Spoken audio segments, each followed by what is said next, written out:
यहाँ देखिएगा, थ्योरम है आधारभूत समानुपातिकता प्रमेय का विलोम। प्रमेय नंबर 6.2 जो नंबर है किसका, एनसीईआरटी का है ना।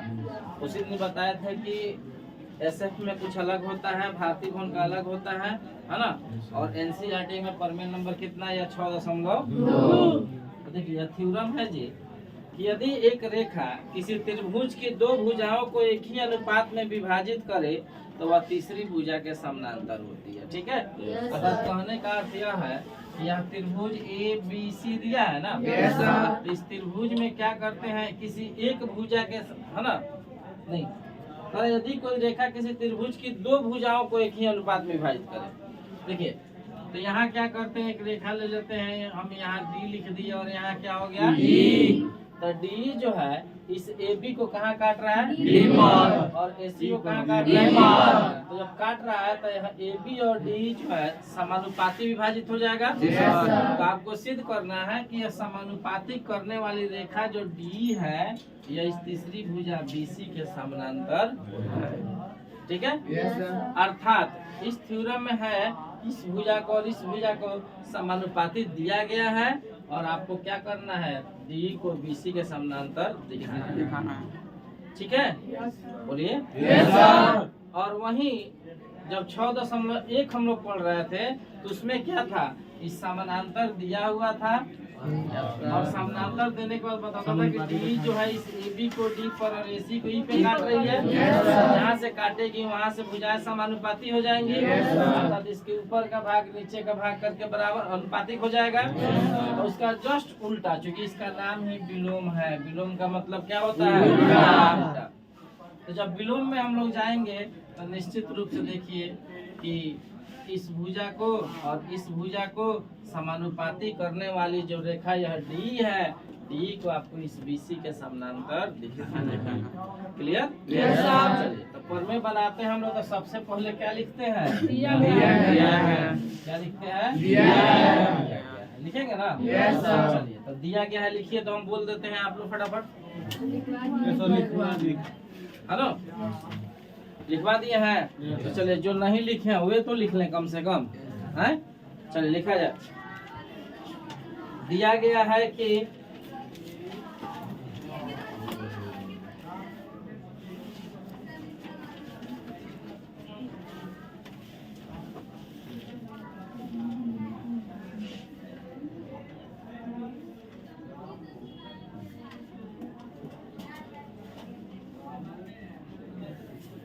A B C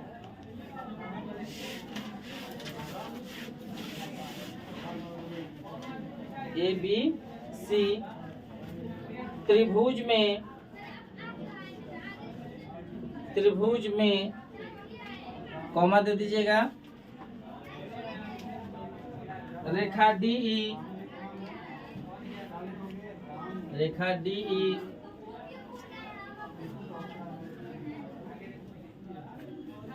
A B एवं ए सी को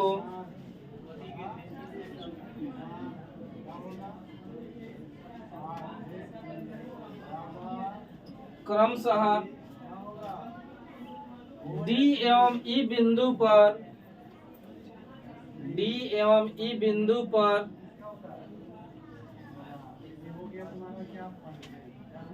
इस प्रकार प्रतिच्छेद करती है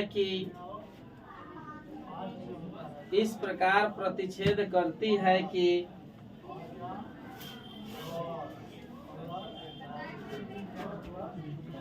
एडी बट्टा डीबी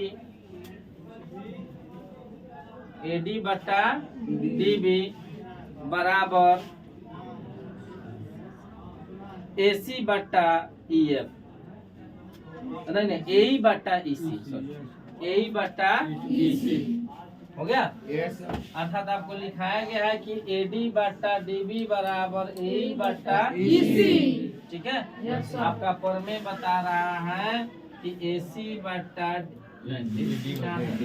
एडी बट्टा डीबी बराबर ए बट्टा कौन चीज, क्या हम लिख रहे हैं, हो गया। तो AD बट्टा DB बराबर AE बट्टा EC, ये थ्योरम बता रहा है ना। अच्छा, अब देखिए तो सिद्ध क्या करना है, तो आप कहीं ना सिद्ध करना है कि अनुपातिक करने वाली रेखा जो D है इस BC के समानांतर है। तो नीचे लिखिएगा, तो सिद्ध करना है कि, तो सिद्ध करना है कि, क्या सिद्ध करना है, समानांतर कौन चीज, लिख लीजिए। तो सिद्ध करना है कि D समानांतर BC हो जाएगा। अब देखिए रचना की बात होगी ना। तो देखिए रचना में क्या करेंगे, यहाँ से आप ऐसे डॉट डॉट डॉट डॉट करते हुए यहाँ पे DF एक रेखा ले लीजिए, ठीक है। चलिए और लिखिएगा रचना, बोले बिंदु D से DF समानांतर, देखिए DF समानांतर BC खींचा, लिखेंगे DF समानांतर BC खींचा। चलिए यहाँ देखिएगा, अब आइए प्रमाण, कौन सा पॉइंट जी, देखेंगे कैसे हम लिखते हैं यहाँ पे प्रमाण में। ध्यान देने की बात है, सबसे महत्वपूर्ण पॉइंट, एकदम हल्का है, तुरंत हो जाएगा ना। तो लिख रहा है त्रिभुज ABC में, ध्यान देना है। आपका दिया गया है, हमें लिखाए हैं कि AD बट्टा DB बराबर AE बट्टा EC, क्वेश्चन ही बता रहा है ना। आप लोग भूल नहीं रहे हैं। तो AD बट्टा DB चुकी कर दीजिए बराबर AE बट्टा EC। कहाँ से है बाबू, दिया गया है। आपका सवाल ही बता रहा है ना। अच्छा, उसके बाद देखिएगा, इसको आप मान लीजिएगा समीकरण 1। अब हम लिख रहे हैं DF समानांतर BC, कहाँ से है जी, ठीक है। रचना आपका बता रहा है कि यह DF जो है किसके समानांतर है, BC के। तो देखिए, तो जब DF इस BC के समानांतर है ना, तो आधारभूत समानुपातिकता प्रमेय का विलोम कहता है कि किसी त्रिभुज को, है ना, कि चाहे किसी त्रिभुज में एक भुजा के समानांतर खींची गई रेखा अन्य दो भुजाओं को जिन बिंदुओं पर प्रतिच्छेद करती है, वे बिंदु उन्हें एक ही अनुपात में विभाजित करते हैं, है ना। तो देखिए, तो मान लीजिए कि D नहीं है, एक बात हम कहते हैं, मान लीजिए नहीं है, तो ABC में DF जो है BC का समानांतर है। DF जो है इस AB को कहाँ काट रहा है, AC को कहाँ काट रहा है। तो जहाँ पे काटेगा वहाँ से भुजा समानुपातिक हो जाएगा ना। चलिए, तो D के ऊपर का भाग क्या होगा बताइए, AD, है ना। D के नीचे का भाग क्या हो जाएगा, बराबर। अब उधर आइए, F पे काट रहा है ना, F के ऊपर का भाग, अब बट्टा नीचे क्या हो जाएगा, FC हो जाएगा नियम से। तो NCERT प्रमेय नंबर 6 हो जाएगा। चाहे नहीं लिखने का मन है तो नीचे लिख दीजिएगा आधारभूत समानुपातिकता प्रमेय से, हो जाएगा आपका समीकरण हो जाएगा। चलिए, तो समीकरण 1 और 2, ठीक है। देखिए, तो समीकरण 1 और 2 से जब क्रिया करेंगे हम लोग, तो यहाँ पर दिया है AD बटा DB, यहाँ भी है AD बटा DB। जब दोनों का LHS बराबर है तो RHS बराबर हो जाएगा। यहाँ RHS हो गया कौन सी, AE बटा EC बराबर AF बटा कौन सी, FC हो जाएगा ना। चलिए, इतना नोट कीजिए। तो चलिए, अब यहाँ देखिएगा, अब हमने दिखा दिया कि कहाँ गया, AE बटा EC ना है। अब इसको पूरा खींच दिया जाए, या AE अब बटा कौन सी, EC बराबर AF बटा कौन सी, CF। अब लिखिएगा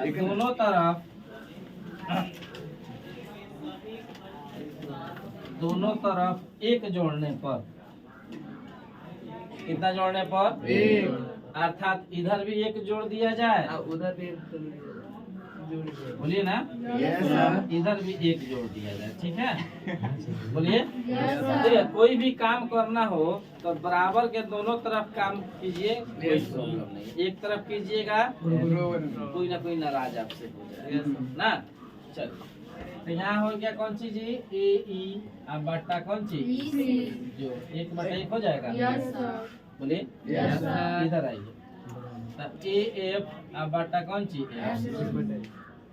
कोई दिक्कत नहीं सर। फिर नहीं बोल रहा लोग सोए हैं क्या। चलिए इसी और एक का लघुत्तम निकाल दिया जाए। इसी हो जाएगा। इसी से इसी में भागा दो, कमट होगा। एक से ए में गुना करो, फिर एक से इसी में भागा दो, इसी मर्द में। इसी से एक में गुना। अच्छा अब एफसी से एक में गुना करेंगे ना, एफसी फिर इसको भागा देंगे तो एक मर्द में कटेगा। हो जाएगा ए, फिर इतना से भागा देंगे, इतना से एक में गुना कर देंगे, हो जाएगा।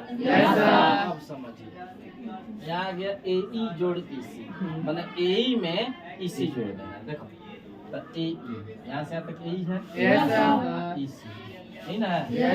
टोटल अब जोड़ दिया तो हिया से हिया हो जाएगा। इसका नाम क्या हो जाएगा। हाँ बेसी टेंशन लग जरूरत नहीं के बट्टा इसी, तो एसी बट्टा इसी हो गया बराबर। होने आओ एफ जोड़ एफसी नो बा, ए एफ यहाँ से यहाँ ले, एफसी यहाँ से टोटल एसी बट्टा एफसी हो जाएगा। एसी से एसी काट दें तो देखो तो इसी बराबर एफसी हो जाएगा। नीचे गुना कर दे बता, अब सी से सी काट दें ई बराबर, ठीक है। अर्थात जब ई एफ के बराबर हम दिखा दिए तो इसका मतलब है कि अर्थात ई और एफ कोई अलग बिंदु नहीं है, बल्कि एक ही बिंदु है, ठीक है। ई और एफ कोई अलग बिंदु नहीं है बल्कि कौन सी है, एक ही बिंदु है। उसका नाम यहाँ भी हो सकता है, क्योंकि डीएफ समानांतर बीसी नियम से था, रचना में दिखाए थे कि यह डीएफ जो है बीसी के समानांतर है। हाँ इसलिए यहाँ देखिए डी का डी हो गया, एफ ना है। देखो तो ई और एफ आपस में बराबर है, बराबर है तो यहाँ पे एफ को एफ नहीं लिख करके या ई लिख सकते हैं। लिख दिया यहाँ पे डी समानांतर बीसी, इन आपको सिद्ध करना है। आ गया इसी बन चाहिए, कोई दिक्कत नहीं, ठीक है। कीजिए।